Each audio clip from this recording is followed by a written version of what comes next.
আমি এখন রয়েছি বগুড়া জেলার শেরপুর উপজেলার কুসুম্বি ইউনিয়নের একটি ঐতিহ্যবাহী শিক্ষা প্রতিষ্ঠান আলতাদিকি ফাজিল স্নাতক মাদ্রাসায়। এই মাদ্রাসার প্রিন্সিপাল রফিকুল ইসলামের বিভিন্ন অনিয়ম দুর্নীতির কথা এলাকার লোকজন বলেছে এবং আমরা এসেও দেখেছি উনি প্রায় বিগত অনেক দিন যাবৎ স্কুলে অনুপস্থিত থেকেই তিনি বাড়িতে থেকে এই প্রতিষ্ঠান চালাচ্ছেন। আমরা এখানে এসে তার অফিস রুমে তালা দেখেছি এবং এলাকার লোকজন এবং এখানকার শিক্ষার্থী এবং ক্যামেরার সামনে না আসা অনেক শিক্ষক বলেছেন তিনি দীর্ঘদিন যাবৎ স্কুলে আসেন না, নানা অজুহাতে তিনি এই শিক্ষা প্রতিষ্ঠানে ফাঁকি দিয়ে যান। এবং এলাকার লোকজন এসে বলছে যে এই প্রতিষ্ঠানটি একটি ফাজিল মাদ্রাসা হলেও এই মাদ্রাসাটা একেবারে জরাজীর্ণ অবস্থা। এখানে যেন অভিভাবকহীনতায় ভুগছে এই মাদ্রাসাটি।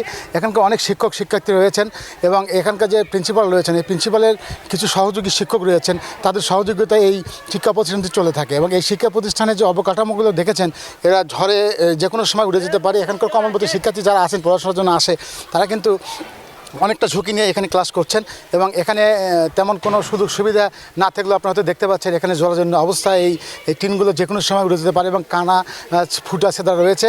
বৃষ্টি হলেই কিন্তু এখানে পানি ঢুকে যাবে।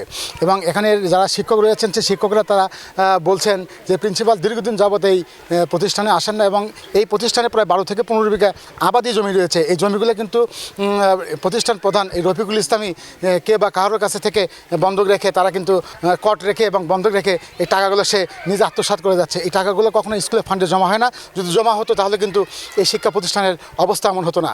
এবং এখানকার একজন চতুর্থ শ্রেণী কর্মচারী আমাদেরকে অভিযোগ করেছেন এই প্রিন্সিপাল রফিকুল ইসলাম তার কাছ থেকে প্রায় 7 লক্ষ টাকার মতো ধার নিয়েছেন এবং ধার নেওয়ার এগেনস্টে ইনি স্ট্যাম্প এবং একটি ব্লাঙ্ক চেক দিয়েছেন। তারপরেও তিনি এখন অস্বীকার করে বেড়াচ্ছেন এই শিক্ষক এখন পর্যন্ত তার টাকা দিচ্ছে না। আমার নাম মোহাম্মদ মুখলেসুর রহমান। আমি এই মাদ্রাসার চতুর্থ শ্রেণী কর্মচারী, দীর্ঘদিন যাবৎ চাকরি করে আসতেছি। এই প্রিন্সিপাল আমার থেকে 7,80,000 টাকা নেয়, নেওয়ার পর সে টাকা আজ দুমো কাল দুমো এবং শিক্ষা অফিসের কাছে আমি অভিযোগ দিই। শিক্ষা অফিসের তদন্ত করার পরেও আমি কোনো টাকা পয়সা পাই না এবং তার বাদ গেলে তার স্ত্রী আমার সাথে খারাপ ব্যবহার করে এবং অনেক গালিগালাজ করে। তারপর তার বাড়িতে আমি যেতে পারি না। প্রিন্সিপালের নাম মোহাম্মদ রফিকুল ইসলাম। সে মাদ্রাসা ঠিক মতো আসে না, একদিন আসে একদিন আসে না। আমি একজন গরিব কর্মচারী, আমার অবস্থা দেখেন রক্তকার আমার শুকে গেছে।